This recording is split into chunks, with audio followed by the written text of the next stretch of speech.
Shri K Abdul Majeed, താങ്കളുടെ അഭിപ്രായം എന്താണ് ഈ വിഷയത്തിൽ?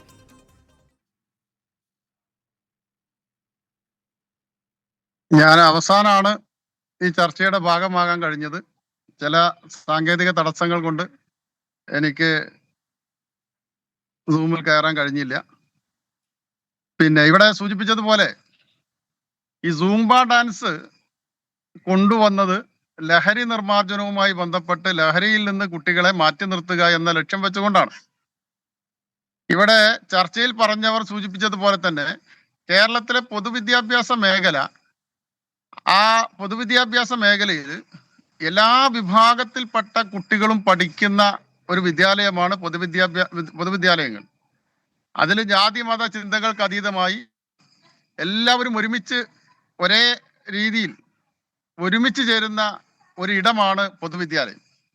സത്യത്തിൽ സർക്കാർ ഈ അടുത്ത കാലത്തായി ഇറക്കുന്ന ചില ഉത്തരവുകളും തീരുമാനങ്ങളും പൊതുവിദ്യാലയങ്ങളുടെ സുഗമമായ നടത്തിപ്പിന്റെ പ്രയാസമുണ്ടാക്കുന്ന രീതിയിലാണ് മുന്നോട്ട് പോകുന്നത്.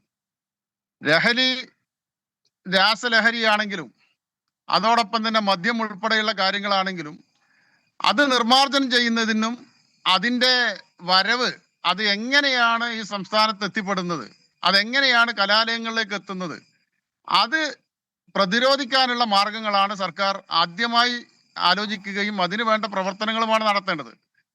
ഈ സൂംബ ഡാൻസ് വന്നതോടുകൂടി ഇപ്പൊ വിദ്യാലയങ്ങളിലൊക്കെ തന്നെ പ്രായം ചെന്ന അധ്യാപികമാരും അധ്യാപകരും ഒക്കെ വലിയ പ്രയാസങ്ങൾ അനുഭവിച്ചു കൊണ്ടിരിക്കുകയാണ്.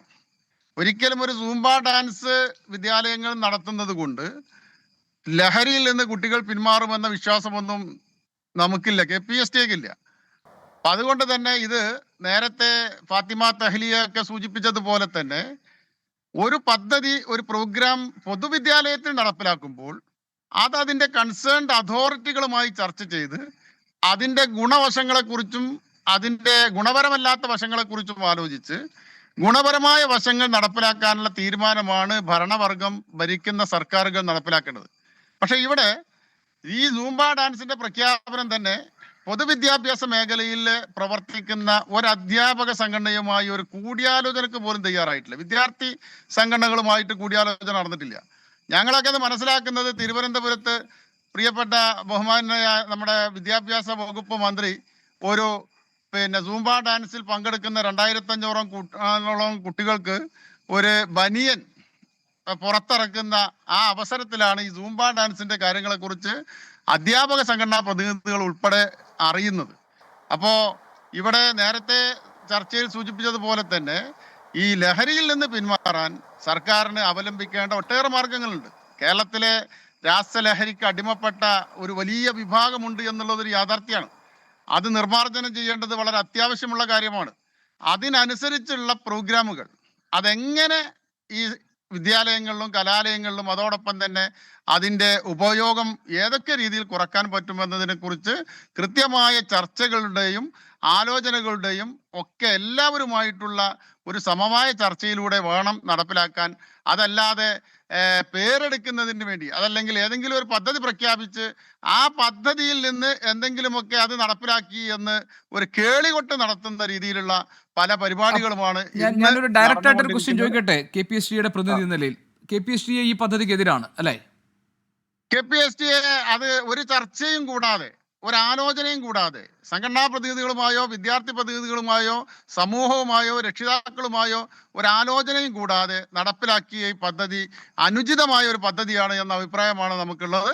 അത് ഒരിക്കലും ലഹരി നിർമ്മാർജ്ജനത്തിന് ഗുണപരമായ നേട്ടം അതുകൊണ്ട് ഉണ്ടാവില്ല. അതിനേക്കാൾ അപ്പുറം പൊതുവിദ്യാലയങ്ങളിൽ ഇത്തരത്തിലുള്ള അപ്പോൾ KPSTയിലെ അംഗങ്ങളായ അധ്യാപകർ ഈ പരിപാടിയോട് സഹകരിക്കില്ല എന്നല്ലേ മനസ്സിലാക്കേണ്ടത്? അങ്ങനെ ഞാൻ പറയുന്നില്ല, സഹകരിക്കില്ല എന്ന് പറയുന്നത് പൊതുവിദ്യാഭ്യാസത്തിന്റെ ഭാഗമായി ജോലി ചെയ്യുന്ന അധ്യാപകർ സ്വാഭാവികമായിട്ടും അവരുടെ സർക്കാരും ഡിപ്പാർട്ട്മെന്റും പറയുന്ന കാര്യങ്ങളോട് 100% പുറംതിരിഞ്ഞു നിൽക്കാൻ നമുക്ക് കഴിയില്ല. പക്ഷെ ഇത്തരത്തിലുള്ള വിവാദങ്ങൾ പൊതുവിദ്യാലയങ്ങളിലേക്ക് വിളിച്ചു വരുത്തുന്നത് പൊതുവിദ്യാലയങ്ങളുടെ തകർച്ചയ്ക്ക് കാരണമാകുമെന്നുള്ളതാണ് KPSTക്ക് പറയാനുള്ളത്. അതുകൊണ്ട് തന്നെയാണ് KPST ഈ തരത്തിലുള്ള ഒരു അഭിപ്രായം മുന്നോട്ട് വെക്കുന്നത്. ശരി.